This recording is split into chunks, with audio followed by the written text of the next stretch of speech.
Hello मेरे छोटे, कैसे हैं। आशा करते हैं कि आप बहुत अच्छे होंगे, पढ़ाई बहुत मस्त चल रहा होगा।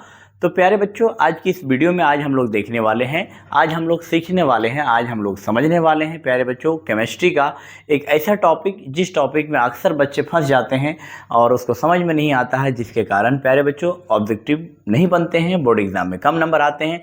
तो चलिए बच्चों, आज की इस वीडियो में हम लोग सीखने वाले हैं बच्चों इम्पॉर्टेंट टॉपिक जिसका नाम है बच्चों संयोजी इलेक्ट्रॉन। क्या नाम है प्यारे बच्चों, बताओ। संयोजी इलेक्ट्रॉन, जिसको हम लोग इंग्लिश में वैलेंस इलेक्ट्रॉन कहते हैं। क्या कहते हैं भैया, बताओ। Valence electron. तो क्या बच्चों आप लोगों को वैलेंस इलेक्ट्रॉन में प्रॉब्लम होता है? क्या आप लोगों को वैलेंस इलेक्ट्रॉन निकालने में दिक्कत होता है? तो चलिए बच्चों, इस वीडियो को अगर आप लास्ट तक देख लेते हैं ना, तो वैलेंस इलेक्ट्रॉन में आप जिंदगी में कभी नहीं फंसोगे। ठीक है बच्चों, एक गुरुजी का क्या है, गारंटी है बच्चों। ठीक है बच्चों, तो चलिए हम लोग समझते हैं वैलेंस इलेक्ट्रॉन यानी संयोजी इलेक्ट्रॉन क्या है बच्चों। इसको हम एक बार समझा देते हैं, बाद में बोर्ड में लिखेंगे। ठीक है बच्चों, देखो प्यारे बच्चों, वैलेंस इलेक्ट्रॉन का मतलब होता है, क्या मतलब होता है बच्चों, जैसे मान लीजिए एक घर है बच्चों। क्या है, मान लो कि कोई बड़ा घर है, कोई महल है, ठीक है, फ्लैट टाइप का घर है, बढ़िया घर है। ठीक है बच्चों, और घर में सब काम हो रहा है, घर में बहुत लोग बैठे हैं, और बाहर गेट के बाहर जो गेटमैन होते हैं बच्चों, गेटमैन या वॉचमैन जो भी होते हैं बाहर, वो लोग गेटमैन रहते हैं बाहर बच्चों। और क्या कहते हैं उसको, गेटमैन जो है वो घर के बाहर का सारा काम देखते हैं। ठीक है, मतलब घर का देख रेख करते हैं, सबसे बाहर में उपस्थित होते हैं।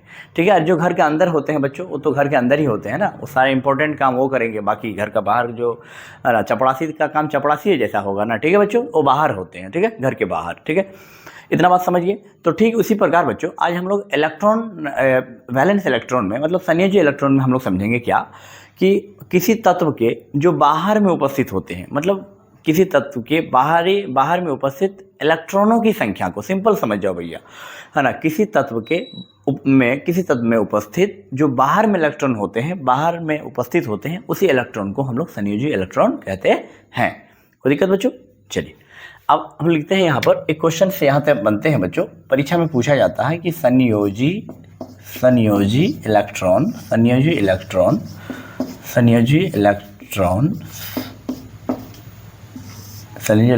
किसे कहते हैं। ठीक है बच्चों, किसे कहते हैं, संयोजी इलेक्ट्रॉन किसे कहते हैं।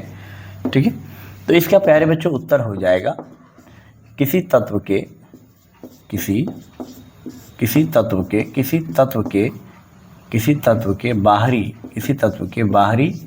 बाहरी कक्षा में या कोश में, दोनों कह सकते हैं, किसी तत्व के बाहरी कक्षा में उपस्थित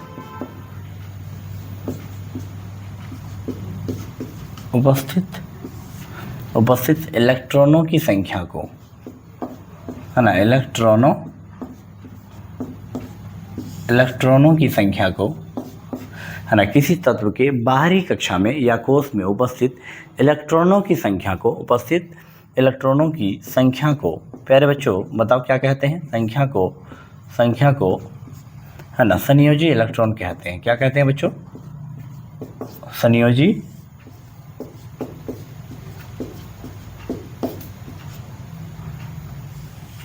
संयोजी इलेक्ट्रॉन कहते हैं। ठीक है बच्चों, संयोजी इलेक्ट्रॉन समझ गए यहाँ तक, है ना। सिंपल बात है बच्चों, परिभाषा बहुत आसान है। देखो, किसी तत्व के बाहरी कक्षा में उपस्थित इलेक्ट्रॉनों की संख्या को संयोजी इलेक्ट्रॉन कहते हैं। उदाहरण देखो बच्चों, उदाहरण मैं समझा रहा हूँ आप लोगों को। उदाहरण में मतलब जैसे, उदाहरण में क्या समझेंगे बच्चों, समझो। जैसे मान लेते हैं बच्चों क्लोरीन ले लो, क्लोरीन का परमाणु संख्या 17 होता है कि नहीं होता है। चलिए आते हैं प्यारे बच्चों, क्लोरीन का परमाणु संख्या 17। अब पहला कक्षा में 2 इलेक्ट्रॉन भराता है, दूसरा कक्षा में 8 इलेक्ट्रॉन भराता है। इतना बात याद रखिएगा, 2 8 10, लास्ट में 7 बचेगा, तब ना 17 होगा, हमको 17 पुराना है। 2 और 8 10, 10 7 17। तो ये जो बाहर में जो है इलेक्ट्रॉन बचा बच्चों, इसी को हम लोग संयोजी इलेक्ट्रॉन कहते हैं। यहाँ तक ठीक बाड़ू, कोनो दिक्कत ना है। चलिए अब आते हैं, मान लो ऑक्सीजन ले लेते हैं। तो ऑक्सीजन का भैया परमाणु संख्या 8 होता है। तो पहला कक्षा में 2 इलेक्ट्रॉन भराएगा, दूसरा में 6 भराएगा। तो जो बाहर में बचा हमारा 8 पुराना है, तो पहला कक्षा में 2 गो और लास्ट में 6 गो, तो हमारा 8 हो गया ना। तो बाहर में जो बचा वही हमारा क्या कहलाया, संयोजी इलेक्ट्रॉन कहलाया। अब आते हैं बच्चों, मान लो कि एल्युमिनियम ले लो, एल्युमिनियम का 13 होता है, कितना होता है 13। तो पहला कक्षा में 2 गो इलेक्ट्रॉन भराएगा, दूसरा में कै गो भराएगा बताओ 8 गो, तो 2 8 10 गो पहले और लास्ट में 3 गो। ठीक, तो बाहर में कक्षा कितना इलेक्ट्रॉन बाहरी कोश में कितना इलेक्ट्रॉन बचा 3 गो। तो इसी को हम लोग क्या कहते हैं संयोजी इलेक्ट्रॉन कहते हैं, इंग्लिश में वैलेंस इलेक्ट्रॉन। ठीक है बच्चों, इस टाइप से मैं 3 उदाहरण देकर बताया हूँ, बहुत सारा ले सकते हैं। ठीक है, आप लोग बताओ बच्चों, आप लोग कमेंट में लिखो कि Mg मैग्नीशियम का 12 होता है परमाणु संख्या, तो इसका वैलेंस इलेक्ट्रॉन कितना होगा। बच्चों मैग्नीशियम का परमाणु संख्या 12 होता है, तो इसका वैलेंस इलेक्ट्रॉन कितना होगा, मतलब संयोजी इलेक्ट्रॉन कितना होगा। परमाणु संख्या लेकिन 12 है। आप लोग कमेंट में बताओ बच्चों इसका वैलेंस इलेक्ट्रॉन क्या होगा। ठीक है, तो प्यारे बच्चों है ना, ये वीडियो में मैं बहुत छोटा सा वीडियो है बच्चों, इस वीडियो के माध्यम से आपको अगर कुछ सीखने को मिला होगा बच्चों, तो आप लोग मुझे बताओ बच्चों, कमेंट करके बताओ कि आप लोगों को बच्चों अगर कुछ सीखने को मिला होगा तो वीडियो को जरूर शेयर कीजिएगा, चैनल को सब्सक्राइब जरूर कर लीजिएगा बच्चों। ठीक है, अपने दोस्त लोगों तक जरूर शेयर कीजिएगा। और प्यारे बच्चों, आज का ये वीडियो आपको कैसी लगी, अगर अच्छा लगा बच्चों, अच्छा ठीक है, तो कम से कम 10 दोस्त को शेयर जरूर कीजिएगा। ठीक है, तो चलिए आप लोग कमेंट में बताना, कमेंट में कि मैग्नीशियम का परमाणु संख्या 12 होता है, तो उसका वैलेंस इलेक्ट्रॉन संयोजी इलेक्ट्रॉन कितना होगा, आप लोग कमेंट बॉक्स में लिखना। ठीक है, तो आज की इस वीडियो को बच्चों यहीं तक मैं रहने देता हूँ, फिर अगले वीडियो में मिलेंगे। तब तक के लिए बच्चों सेल्फ स्टडी करते रहिए, तब तक के लिए खुश रहिए, मस्त रहिए बच्चों। ठीक है, तब तक की बाय।